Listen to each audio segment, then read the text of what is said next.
नमस्कार, मी रवींद्र पोखरकर. आपल्याला ज्ञात असेल सगळ्यांना की आम्ही अक्षर मानवसाठी सगळेजण काम करतो आणि अक्षर मानव ही संस्था संघटना ज्याप्रमाणे माणसातील माणूस पण जागवण्यासाठी माणुसकीचं संवर्धन करण्यासाठी काम करते, तशी निसर्गावरही प्रेम करणारी ही संघटना आहे, संस्था आहे. आणि या संस्थेचं एखादं केंद्र निसर्गाच्या कुशीत निसर्गरम्य वातावरणात असावं अशी या अक्षर मानवचे संस्थापक माननीय राजन खान सरांची खूप वर्षांची तीव्र इच्छा होती आणि ती इच्छा आता पूर्ण होण्याच्या दृष्टीनं वाटचाल सुरू झालेली आहे. आम्ही आता जुन्नर तालुक्याच्या एका निसर्गरम्य अशा ठिकाणी आलेलो आहोत आणि इथे अक्षर मानवचं प्रमुख केंद्र राज्यातलं उभारण्याच्या दृष्टीने आमच्या चर्चा सुरू झालेल्या आहेत. ही जागा ताब्यात घेऊन या ठिकाणी अक्षर मानवचं केंद्र उभारण्याच्या दृष्टीने आणि अक्षर मानवचे आम्ही सगळे प्रमुख सहकारी या ठिकाणी आलेलो आहोत आणि याच संदर्भात या सर्व सहकाऱ्यांशी मी चर्चा करतोय. आपल्यासोबत ॲडव्होकेट राजेंद्र गलांडे आहेत, साताऱ्यावरून आलेत. गलांडे सर, कसं वाटलं ही जागा बघून आणि या संकल्पनेविषयी तुमचं काय मत आहे? जुन्नर तालुक्यातलं कोपरे या गावामध्ये आपण आहोत आणि या ठिकाणी मी एक गोष्ट नोटीस केली की इथे कुठल्याच मोबाईलला नेटवर्क मिळत नाहीये. आज इथं लोक जर इथं अक्षर मानवचं कायमस्वरूपी एक संकुल उभं राहिलं आणि कायमस्वरूपी वर्षभर कार्यक्रम इथं चालतील आणि इथं निसर्गाच्या सानिध्यात लोक येतील, निसर्गाशी एकरूप होतील आणि एकमेकांशीही प्रत्यक्ष संवाद साधतील आणि हे ते सेंटर खूपच आदर्श सेंटर या ठिकाणी तयार होऊ शकेल. निसर्गाच्या कुशीमध्ये असं हे केंद्र उभं राहील आणि एक चांगलं आहे की इथे मोबाईलचं नेटवर्क मिळणार नाही असं गलांडे सर म्हटले आणि ते खरं आहे. कोणती व्यवधानं नकोत, इथे आल्यानंतर या निसर्गात रममाण झालं पाहिजे आणि ज्या विषयांची चर्चा करण्यासाठी आपण आलो आहोत इथे, राजन खान सरांचं नेहमी म्हणणं असतं की मग तुमच्या बाकीच्या सगळ्या गोष्टी मागे ठेवा आणि त्याच गोष्टीमध्ये रमून जा, त्याच चर्चेमध्ये रमून जा आणि त्यातनं काहीतरी आउटपुट कसं निघेल समाज हिताचं त्याच्याकडे लक्ष द्या. ही जागा माननीय आपले अक्षर मानवचे कार्याध्यक्ष आहेत शिरीष भोर यांच्या प्रयत्नातून या ठिकाणी उपलब्ध होते आणि लवकरच त्याचं कामही सुरू करायच्या दृष्टीने आज चर्चा सुरू आहे. भोरसाहेब, काय संकल्पना होती तुमची, कसं बघता याच्याकडे? ऍक्च्युली गेल्या वर्षी आम्ही राजन खान सर आपल्या संस्थेचे संस्थापक आणि आम्ही एक टीम घेऊन इकडे या भागात आलो होतो. तर या भागात दुसरी एक जागा 7 एकर जागा आम्ही पाहिली होती, पण काही कारणामुळे त्या जागेचा व्यवहार होऊ शकला नाही. तर माझी बहीण इथे एक राहते, तर ती म्हटली मग मी तुम्हाला जागा देते, हौसाताई काठे म्हणून माझी सरपंच आहे या गावची.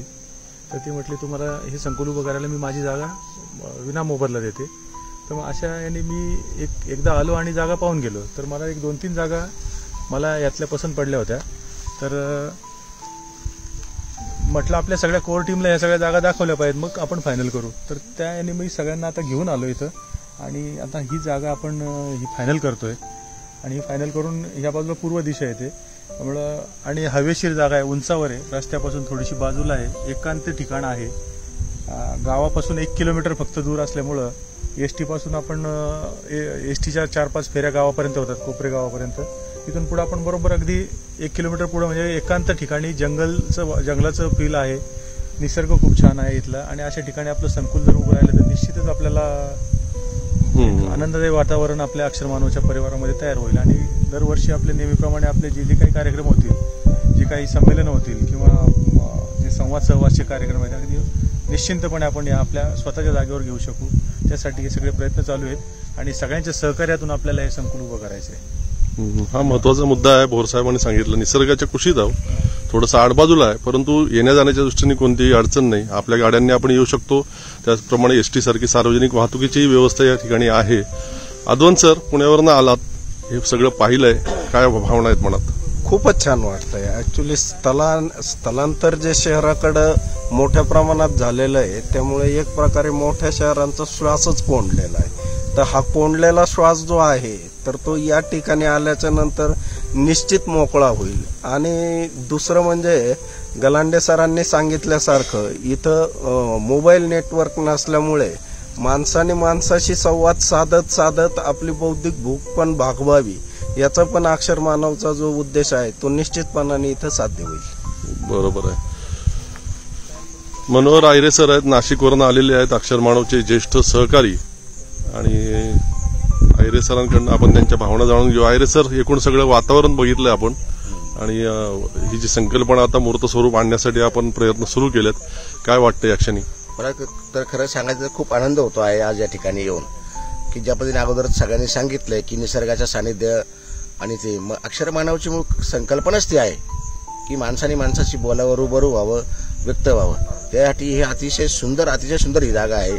आणि खरं मला आनंद या गोष्टीचा जास्त आहे की नाशिक, पुणे आणि ठाणे, मुंबईला केवळ 3.5 तासामध्ये आपण या ठिकाणी सहज पोहोचू शकतो.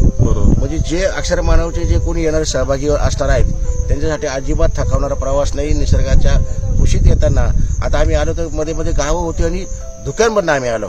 आपण थोड्या या व्हिडिओमध्ये मागे पुढे बघाल की काय इथलं निसर्गाशिवाय तर दुसरं काहीच नाही. हे अक्षर मानव सेंटर जर उभं राहिलं तर एक मोठं स्वप्न आमचं देखील पूर्ण होणार आहे. थँक्यू.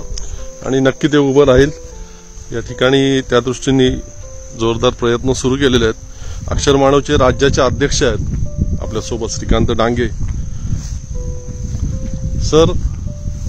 एक मोठं स्वप्न आपलं पूर्ण होण्याच्या दृष्टीने वाटचाल सुरू झालेली आहे. काय वाटतं? नमस्कार. माझ्या सहकाऱ्यांनी तुम्हाला सांगितलंच की ही जागा अक्षर मानवची उद्दिष्ट नेमकी काय आहेत आणि आपण या जागेवर अक्षर मानवचं बांधकाम का करू पाहतोय. तुम्ही व्हिडिओमध्ये पाहिलंच असेल आसपासचं मनोहारी नयनरम्य असं दृश्य, जिकडे शहरी वातावरणातून ज्या रहाट गाड्यातून येऊन तुम्ही एक आपलं वेगळं जीवन अनुभवू शकता. ह्या शांत ठिकाणी येऊन तुमची एक मनाला जिकडे शांत होता येईल, मोकळं होता येईल. अक्षर मानवची उद्दिष्ट सांगताना अक्षर मानव बद्दल हे लोक जे बोलले की माणसं एकत्र आली पाहिजेत, मोकळी झाली पाहिजेत, एकमेकांशी बोलली पाहिजेत आणि एक मोकळा संवाद खुली झाली पाहिजेत. त्या दृष्टीनं अक्षर मानव काम करत आहे. ही जागा उभी करू पाहत आहे आणि त्यासाठी मला वाटतं आपण लवकरच भेटू. अक्षर मानवलाही अनुभवू आणि तुम्हालाही अनुभवू. एकमेकांना अनुभवण्यासाठी आपण इथं लवकरच भेटू. धन्यवाद. या आपल्या कार्याध्यक्ष शिरीष भोर यांच्या ताई आहेत आणि या गावच्या त्या सरपंच आहेत आणि त्यांच्या सरपंच होत्या, माजी सरपंच आहेत आणि त्यांच्या प्रयत्नातून ही जागा या ठिकाणी आपल्या केंद्रासाठी उपलब्ध होते. ताई, काय तुम्ही बोलाल 2 शब्द याविषयी? साहेब, तुमची ही अशी एवढी कामं बघून मला खूप आनंद वाटतोय की एवढ्या आदिवासी भागात असं काम करणार आणि तुम्ही येऊन इथं मोकळे मनाने असं राहणार. मी माझी जागा असल्याने मला असं देण्यात काही हरकत नाही. मी माझ्या मन मोकळेपणाने मी माझी जागा देणं हे करते. वा, आम्ही सगळे खूप ऋणी आहोत मनापासून. नाहीतर हे आपण पाहिलं सगळं, निसर्गही पाहिलं, सगळ्यांच्या आमच्या भावना बघितल्या आणि ज्यांच्या प्रयत्नातून ही जागा उपलब्ध होते त्या शिरीष भोर यांच्या भगिनी, त्यांनी त्यांच्या भावना या ठिकाणी व्यक्त केल्या आणि अतिशय महत्वाचा असा हा प्रयत्न साकार होतो. या ठिकाणी अक्षर मानवचं प्रमुख केंद्र राज्यातलं या ठिकाणी स्थापन होते आणि त्या दृष्टीने आमचे सगळ्यांचे प्रयत्न सुरू आहेत. या सगळ्या प्रयत्नांना आपल्या सगळ्यांकडनंही मोठ्या प्रमाणात हातभार अपेक्षित आहे. भविष्य काळात काम सुरू झाल्यानंतर त्या दृष्टीनं पुढची मांडणी वेळोवेळी आम्ही करत राहू. धन्यवाद.